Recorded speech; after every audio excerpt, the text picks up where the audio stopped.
салому дуруди бепоён ба кулли мухлисони барномаи дар шабакаҳои иҷтимоӣ. Имрӯзҳо майдонҳои варзиш ҳамин қадар гарме ҳаст ки хомӯш шишта намешавад. оғоз мекунем.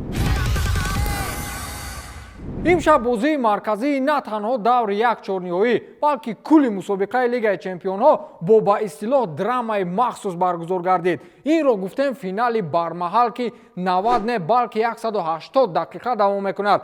ПСЖ Бавария бозии деринтизори ғайриоддӣ баргузор шуд ва ПСЖ қасди порсолаи худро дар майдони Алlianz Arena гирифт. Неймар ва Мбаппе чун газу бензин дохили оташ ба ҳимоятгарони Бавария хатар эҷод карданд. агар мегӯяд набуди Левандовски эҳсос мешуд, гумонам ин андеша он қадар ба дарди олмониҳо намехӯрад.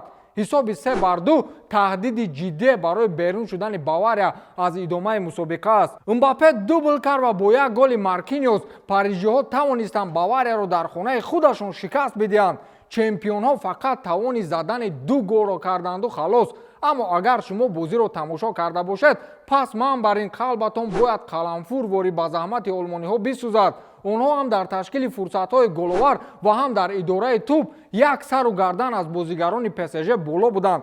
Ханси Флик сармураббии дастаи Бавария баъдан ба журналистон дарди дил кард ва гуфт ки мо метавонистем ки бозиро бар нафи худ анҷом диҳем. он қадар фурсатҳое ки мо доштем метавонистем ки бо натиҷаи хеле бузург аз майдон берун шавем. ПСЖ 3 голе зад ки усулан фурсат надоштанд, вагарна бачаҳои ман бартарӣ доштанд, гуфтааст Ханси Флик. албатта инҷо ҳар кас заҳмати худро миннат мекунад. чӣ хеле шуд нашуд, чанд сол пас намегӯянд ки Бавария зур бозӣ карду бой дод. ҳама аз натиҷаи бозӣ ҳарф хоҳанд зад. қаҳрамони асосии ин бозӣ Килиан Мбаппе ки молики 2 гол шуд, баъдан рӯёрӯи журналистон гуфт ки ман сараввал мехоҳам аз кори олии ҳамдастаҳоям ёдовар шавам. фикр мекунам ман аз ӯҳдаи он фурсатҳое ки ҳамдастаҳоям ташкил карданд ба хубӣ баромадам. мо тайёрии ҷиддӣ дида будем ва аз ӯҳдадориҳое ки ба мо вогузор шуда буд ба хубӣ баромадем ва дар бозии оянда боз ҳамин хел ҳамлаҳо хоҳем кард.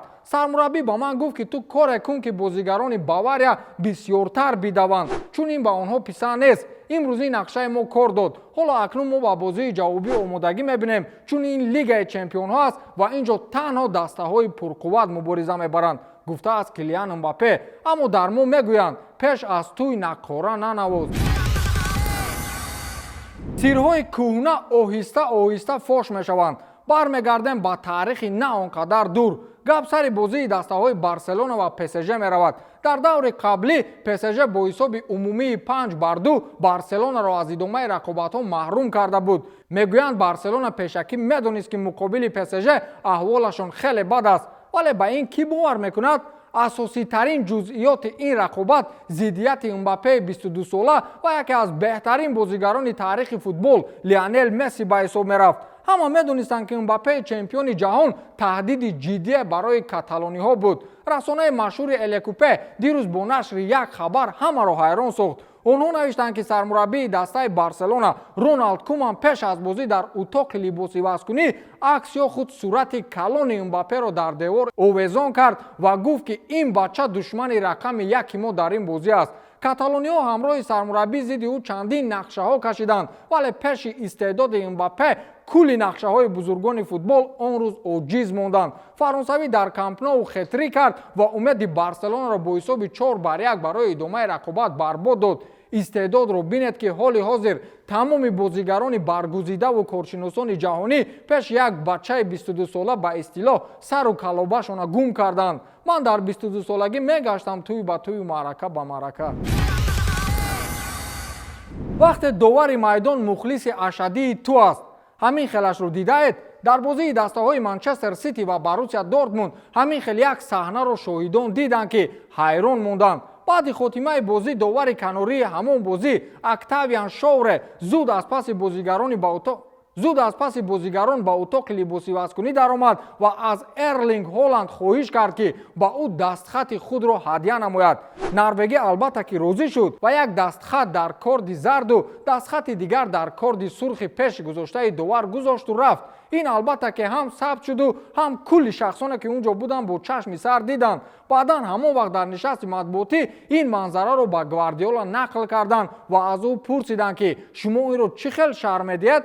албатта ки ба Гвардиола ба қавле бузӣ кардани журналистон ба хотири он буд ки Гвардиола ба оне ки довар мухлиси як бозигар асту шояд дар рафти бозӣ кам-кам ба гуноҳҳои бозигари дӯстдоштааш чашм мепӯшад, чӣ андеша дорад?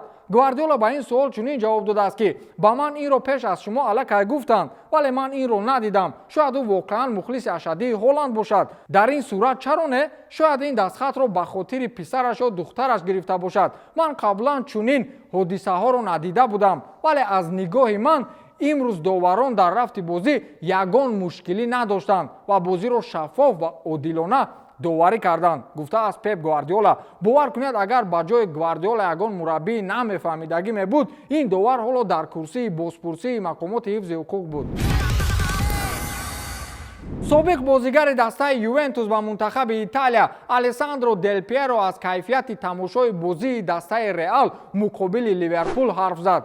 ӯ махсусан аз бозиҳои фавқулодаи хатти нимҳимояи Реал махсусан Тони Крос, Лука Модрич ва Каземиро пазироӣ кард ва ин сегонаро беҳтарин нимҳимоятгарони ҷаҳонӣ ном бурд. ӯ гуфтааст ки бозиҳои Крос, Модрич ва Каземиро тааҷҷубовар аст. Лигаи чемпионҳо ин лигаи Реал Мадрид аст. онҳо худро дар рақобатҳои дилхор мусобиқаҳои аврупоӣ хеле роҳат ҳис мекунанд. Реал ҳатто дар хатти дифоъ низ олӣ буд. ман ин бозиро хуб тамошо кардам. Ливерпул камбудиҳои зиёде дорад, иброз намудааст Дел Пьеро. мухлисони Ливерпул дар фейсбуку дигар шабакаҳои иҷтимоӣ аз каҷро рост кардан хаста нашудед.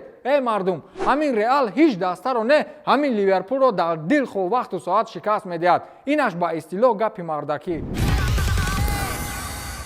сармураббии дастаи Реал Зинедин Зиданро дар мавриди сармураббигии дастаи Ювентус суол доданд ва ӯ пешрӯи журналистон иқрор омад ки Ювентус ҳоло ҳам дар қалбаш мисли фаввора ҷӯш мезанад. ин дар ҳоле сар зад ки рӯзҳои охир сару садоҳо дар мавриди тарки симати сармураббигӣ кардани Зидан зиёд мешавад ва ба иттилои баъзе манбаъҳо Зидан мавсими оянда дастаи Ювентусро мураббигӣ хоҳад кард. Зидан ба ин суол чунин ҷавоб гардонидааст ки Италия ва Ювентус дар қалби ман ҷойгиранд. Ювентус барои ман муҳим буд ва мемонад. оянда ба Ювентус меравам ё не, инашро намедонам. инро вақт муайян мекунад. аммо ҳоло ман сармураббии Реалам ва ин ҷо чандин корҳое ҳаст ки бояд ба сомо расонам, иброз намудааст Зинедин Зидан. гумонам имсол низ Реалу Барс намегузоранд ки Атлетикои бечора ақаллан дар чемпионати Испания ғолиб бояд. ҳоли ҳозир онҳо дар садри ҷадвал ҳастанд, аммо мисле ки худо хостори чемпионии онҳо нест. яксу ғолибиятҳои Барсу Реал дар ҷадвал кори Атлетикоро вайрон доранд, сӯи дигар мушкилотҳои кадрӣ сари Диего Симеонеро ба қавле гаранг мекунанд. фоҷиа ин аст ки ҳамлавари уругваии ин даста Луис Суарес ҳангоми тамринҳои дастааш осеб бардоштааст. тибқи хабаргузории сомонаи расмии даста Луис Суарес 3 ҳафта ба майдони рақобатҳо баромада наметавонад. ҳамин тавр Суарес дар бозиҳои муқобили Бетис, Эйбар, Уэска ва Атлетик иштирок карда наметавонад. ана инро дар мо мегӯянд корро бало зад. ба ҳамин тамом, то дидор, хайр.